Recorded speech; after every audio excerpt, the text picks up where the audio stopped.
Well, greetings, friends, and welcome to 2023, or with things online, whatever year you're watching this. Late in 2022, we did a series I love doing called Good Questions, No Easy Answers. And I sort of want to continue that. It's not like we've dealt with all the good questions, but I want to bend it a little.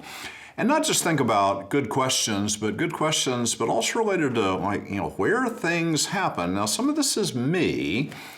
It's not only that I love to travel, I love to take people with me when I travel and show them amazing places. Lisa says if I lose my job, I should become a tour guide. I've thought more than once about quitting my job, becoming a tour guide. Not really. I get to do it in my job. It's great. We're going to Turkey next year. I'm taking teenagers to Israel. I just love to take people places. And I thought we could do this by way of video. Places matter. Now, this isn't like Rick Steves and doing a vacation and taking photos and so on. When I take people, I try to make it into a pilgrimage. It's like a religious quest. And one of the things that we learn about that is the Bible's not, it's kind of metaphysical, spiritual truths. Everything in the Bible happens like at an address, on the ground, and the ground matters. What was the terrain like? Was there a river? Who were our political neighbors? All of that matters. It's location, location, location. So I want to explore some theological topics, but then also think about locations, show you places where I've taken people. That'll be fun. For instance, St. Francis of Assisi hears his call. Where did that happen? Assisi, of course, but where in Assisi? Really interesting. I think it has huge impact, not just on him, but how we might hear God's call. That's an interesting thing. I'm going to take you to places in the land of Israel, like the Jordan River. There's a photo of the Jordan. I don't know if that's what you thought it was. That's our friend Uyan Kim. That's before he came to Myers Park, standing by the Jordan with a group that I took. Where did Jesus' disciples hear their call? By the Sea of Galilee. They were fishing. So interesting. Archaeologists found a fishing boat from the first century in the Sea of Galilee. Somehow it had been preserved. It's absolutely amazing. I always thought when they discovered it, I'd hoped they would find on the prow of the ship SS Simon Peter. It's just a fishing boat. But it's interesting. It's one that Jesus would have seen. Maybe he stepped into it.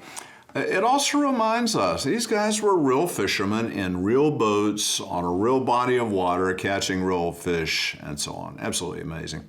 Jesus was born in Bethlehem. We kind of have manger scenes, but Bethlehem's a real place. It's a difficult place in the world right now. Same thing with Jerusalem. These most important events, why do they happen where they do? I think there's some reasons for that and what it continues to mean to us today. I love these little details. In the gospel says Jesus was at home. Like, he had an address. He lived in a house somewhere. That's cool. There's some spectacular sites in Israel. There's this waterfall at Banyas. It's right outside Caesarea Philippi. We're going to talk about that and what thirsting for God means. But then right there at Caesarea Philippi, that's also where Jesus says, who do people say that I am? The identity of Jesus has everything to do with the quenching of our spiritual thirst.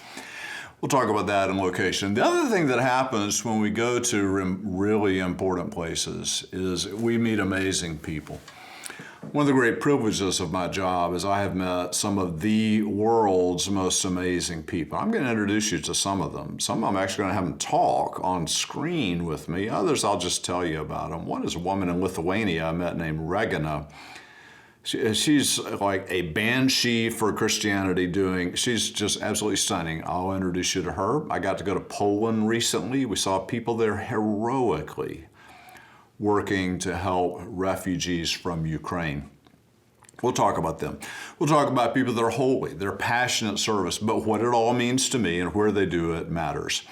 Our people hear God's call and do amazing things. I don't know if you were at our love feast right before Christmas, but I was absolutely stunned. One of our teenagers said, what I want to do with my life is, he said, I want to show off God's way with people that I know and with people that I don't know. That's kind of the ultimate goal of all of this. It's in real places we show off the way of God. Absolutely amazing. So we're going to release one of these every Monday for a while. So, stay tuned, watch them. They'll be archived. If you miss one, you can watch them really anytime. Thanks in advance for joining us for this. I'm going to stop calling it Good Questions. I've got a new, clever, maybe, title. Going to call it Oh, the Places. If you know the Dr. Seuss book, Oh, the Places You'll Go. Oh, the Places We'll Go Together. Friends, thank you so much for joining us.